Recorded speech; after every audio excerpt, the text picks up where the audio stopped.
आज हम बात करने वाले हैं जगत गुरु श्री अग्रदेवाचार्य जी महाराज, जिनको श्री सीता जी की परम सखी चंद्रकला का अवतार माना जाता है। हमारे ऐसे आचार्य जिनकी जीवनी मैं आप तक पहुंचाने का प्रयास करूंगा, लेकिन मेरे साथ आप बने रहिए और जो जीवनी जो विषय हमें आज के इस युग के अंदर न जानने को मिलती है, न इस परिवेश में हमें समझने को मिलती है, तो वही हम सोशल मीडिया के माध्यम से आप तक वो जानकारियां पहुंचाना प्रारंभ कर रहे हैं जिनके माध्यम से आप हमारे आचार्यों के बारे में अब आज से जानना प्रारंभ करोगे कि हमारे आचार्यों की वास्तविक जीवनी क्या रही है। तो आप लोग सपोर्ट करिए, अपना प्यार बनाए रखिए और सभी तक यह वीडियो अवश्य शेयर करिएगा।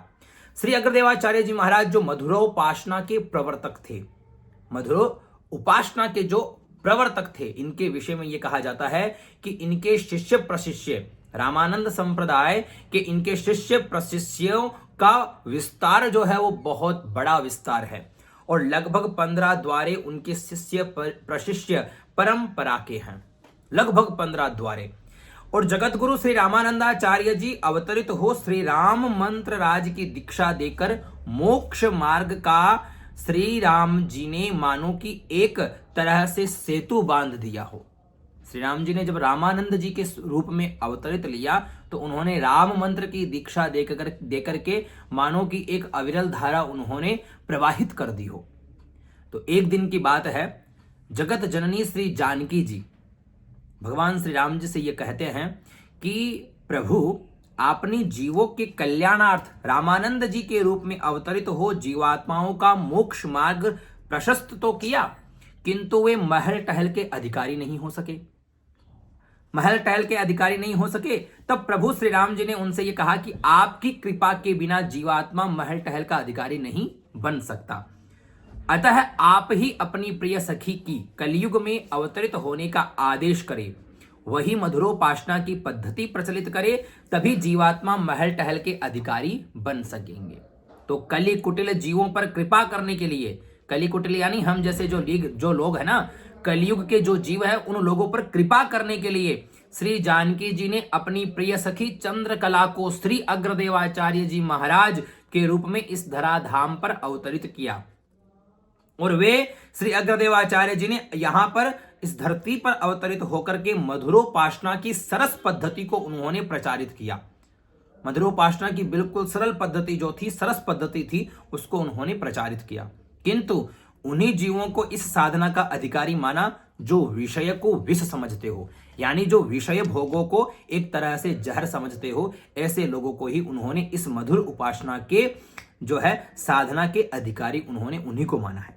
इस मधुर उपासना के साधकों का श्री अग्रदेवाचार्य जी ने उनको सावधान करते हुए यह कहा है कि कंचन कामिनी देखी हलाहल जानत तन में, अर्थात जो साधक कंचन कामिनी को हलाहल विष समझते, वही इस मार्ग के अधिकारी बनकर ठाकुर जी के नित्य महल में सन्निकटता व आनंद प्राप्त कर सकता है। इतनी बड़ी मधुर उपासना जिसे वास्तविकता में गुप्त रखा गया, मधुरोपासना इसीलिए गुप्त रही है। आज उस मधुरोपासना के साधक मिथिला, जनकपुर, जयपुर, अयोध्या, चित्रकूट, वृंदावन में साधना रत है। साधना रत यानी निरंतर वो साधना के अंदर लिप्त रहते हैं। तो ऐसे आचार्य हमारे अग्रदेवाचार्य जी महाराज हुए, जिन्होंने रेवासा धाम सीकर राजस्थान के अंदर उन्होंने अपनी गादी की स्थापना करी। श्री अग्रपीठ के नाम से इस पीठ को माना जाता है और ये बहुत बड़ी पीठ है अपने वैष्णवों की, श्री रामानंद संप्रदाय की। यहां पर अग्रदेवाचार्य जी आए और आकर के उन्होंने इस पीठ की स्थापना करी।